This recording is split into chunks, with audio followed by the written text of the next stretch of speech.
Assalamualaikum warahmatullahi wabarakatuh. Waalaikumsalam warahmatullahi wabarakatuh. Oke, baik. Perkenalkan, saya Sepira Nafasari selaku moderator dari kelompok 2 yang pada hari ini akan membahas mengenai investasi jangka panjang. Mungkin untuk tidak berlama-lama bisa dimulai dari Sebelum saya akan menjelaskan, sebelum saya menjelaskan, saya akan memberitahukan dulu apa materi kami, yaitu materi kami adalah investasi jangka panjang, yaitu membahas tentang konsep, tujuan, jenis, dan juga metode pencatatan dari investasi jangka panjang. Lanjut ke pengertian investasi jangka panjang. Investasi jangka panjang adalah penanaman modal pada aset dengan harapan agar untuk mencapai keuntungan di masa yang akan mendatang. Nah, investasi jangka panjang ini biasanya memiliki jangka waktu lebih dari 1 tahun. Nah, investasi ini dilakukan untuk mencapai tujuan keuangan finansial jangka panjang tertentu. Nah, ada tujuan investasi jangka panjang.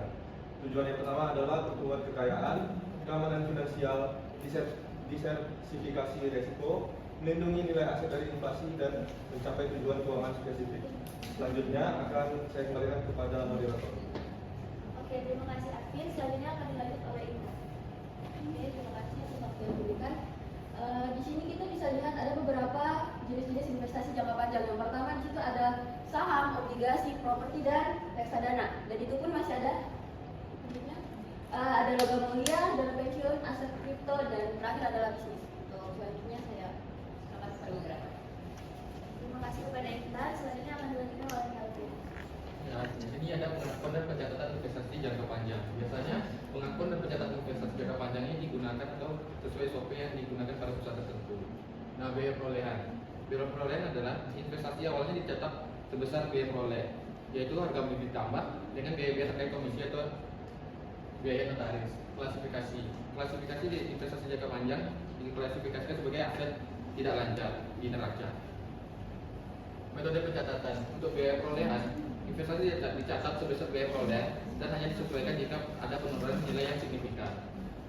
Untuk nilai wajar, yaitu investasi dicatat sebesar nilai wajar atau harga pasar pada tanggal transaksi pelaporan. Kenaikan atau penurunan nilai wajar ini biasanya mempengaruhi keuntungan dan kerugian di laporan laba rugi. Metode ekuitas.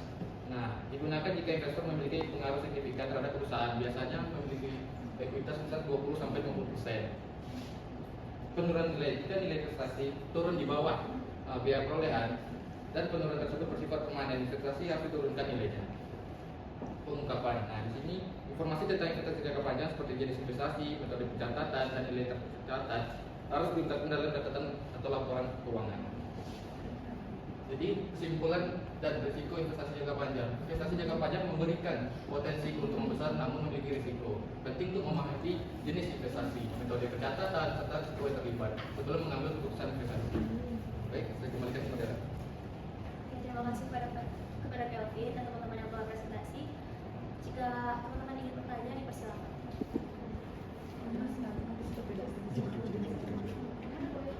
Oke, disebut-sebutkan ya. Di antara jenis-jenis investasi jangka panjang ini yang paling apa ya? Yang paling menguntungkan.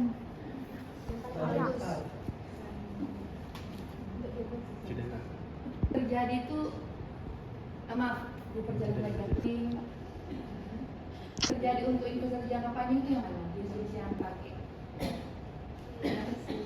Mungkin untuk menjawab pertanyaan dari Kak Kilan tentang jenis-jenis investasi jangka panjang, yang paling sering digunakan menurut kami adalah saham, karena saham ini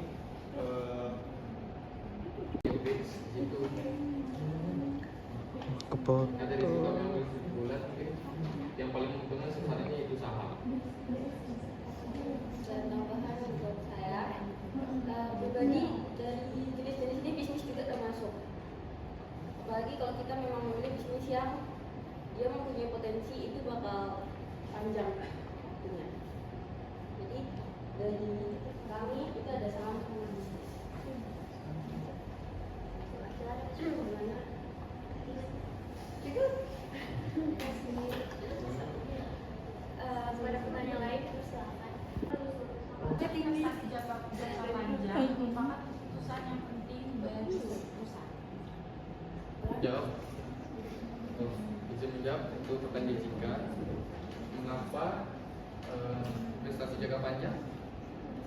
penting bagi perusahaan. Nah, seperti yang sudah disebutkan teman saya tadi Arfi, itu sudah ada di tujuan investasi jangka panjang itu untuk pertama itu adalah untuk tumbuh kekayaan. Di sini meningkatkan nilai aset dari waktu ke waktu melalui apresiasi modal dan pendapatan investasi.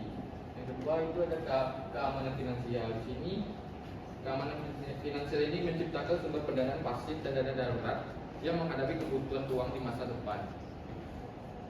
Diversifikasi risiko ini lebih ke menyebarkan investasi ke berbagai jenis aset untuk mengurai risiko kerugian jika salah satu aset mengalami penurunan nilai. Melindungi nilai aset dari inflasi. Investasi yang diberikan imbal hasil lebih tinggi dari tingkat inflasi yang membantu pertahanan daya beli aset. Mencapai tujuan keuangan spesifik. Mempersiapkan dana untuk tujuan tertentu seperti pensiun, pendidikan, atau pembelian properti. Kurang lebih begitu.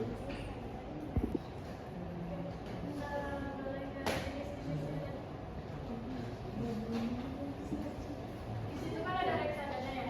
Bagaimana peranan, bagaimana cara kerja reksadana dalam investasi serta apa sih peranan reksadana dalam meningkatkan investasi di pasar modal? Pertanyaan dari Karina. Nah, reksadana ini sebenarnya adalah wadah dari investasi kolektif yang mengumpulkan dana dari banyak investor untuk diinvestasikan dalam berbagai aset seperti saham, obligasi, ataupun pasar uang. Jadi dia itu adalah wadah untuk berinvestasi.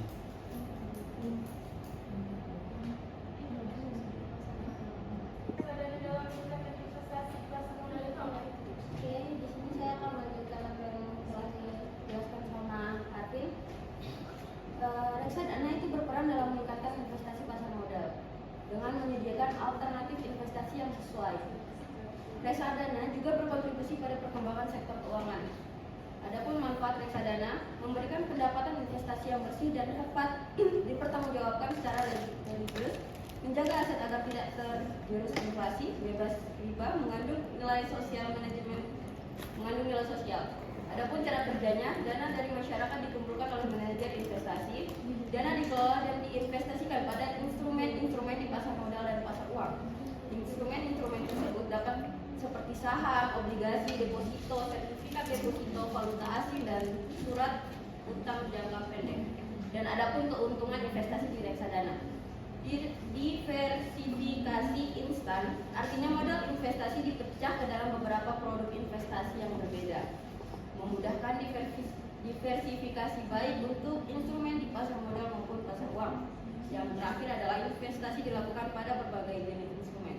Dan adapun risiko investasi reksadana berkurangnya nilai unit penyertaan, risiko likuiditas, dan risiko one prestasi.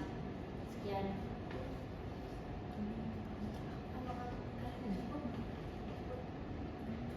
Mungkin untuk penanya lain? Atas kesempatan yang kami berikan kepada saya, mungkin bisa slide berikutnya, Mbak. Ya. Gimana? Slide berikutnya.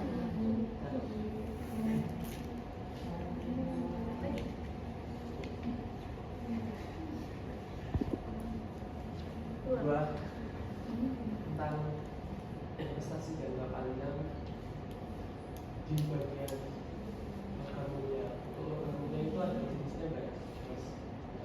Atau memang ada barang yang namanya logam mulia? Terima kasih. Saya tanya, itu pertanyaan awal sih, karena saya nggak tahu. Saya akan menjawab pertanyaan dari Surya. Jenis-jenis dari logam mulia yang bisa diinvestasikan itu adalah emas, perak, ataupun platinum yang nilainya cenderung stabil dan dapat menjadi lindung nilai terhadap inflasi.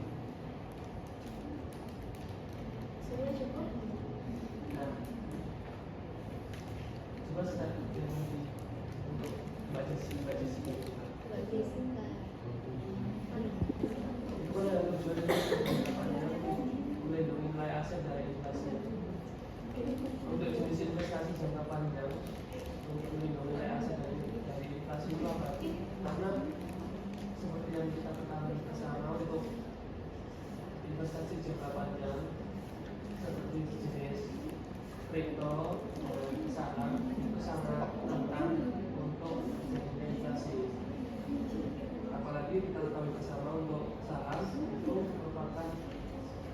dari sebuah perusahaan ketika sebuah perusahaan itu mengalami, kita ambil contoh saja kebangkrutan, pasti akan justru menemukan kita sendiri. Untuk apa saja nilai aset yang bisa dilindungi dari inflasi itu, yang pertama ada emas, habis itu ada real estate, ada obligasi terindeks, ya obligasi terindeks inflasi, dan saham sektor tertentu. Kenapa emas dianggap sebagai aset? Kenapa emas? Emas itu dianggap sebagai aset yang nyata yang mempertahankan nilainya. Emas sering menjadi tempat berlindung saat inflasi tinggi.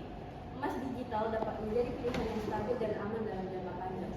Yang kedua tadi ada real estate. Real estate itu nilai properti fisik cenderung naik seiring inflasi.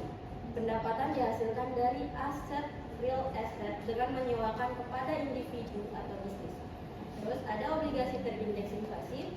Obligasi ini menyesuaikan nilai pokok dan pembayaran bunga dengan tingkat inflasi. Obligasi terindeks inflasi dapat mempertahankan daya beli portofolio. Dan ada saham sektor tertentu itu saham sektor tertentu dapat mempertahankan daya beli portofolio. Dan itu pun ada lagi namanya komoditas. Komoditas sering sekali dianggap sebagai pelindung terhadap inflasi dan harganya cenderung naik saat inflasi juga meningkat. Terima kasih. Apa risiko utama yang harus diperhatikan oleh investor saat berinvestasi dalam instrumen jangka panjang seperti saham atau properti? Terima kasih. Untuk Mbak Pipi, apa risiko utama yang harus diperhatikan oleh perusahaan? Oleh investor.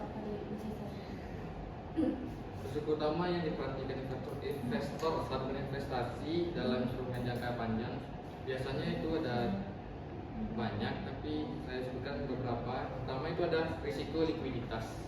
Risiko likuiditas dan risiko kesulitan menjual investasi dengan cepat atau tanpa kerugian besar. Investasi properti dan saham yang kurang liquid mungkin sulit dijual secara instan. Yang kedua itu ada risiko suku bunga. Nah, risiko suku bunga adalah risiko yang muncul akibat naiknya tingkat suku bunga yang dapat menurunkan nilai aktiva berbunga seperti obligasi. Risiko ini dapat diukur berdasarkan jangka waktu obligasinya. Yang ketiga itu ada risiko pasar. Risiko pasar adalah kemungkinan nilai investasi turun karena perubahan kondisi pasar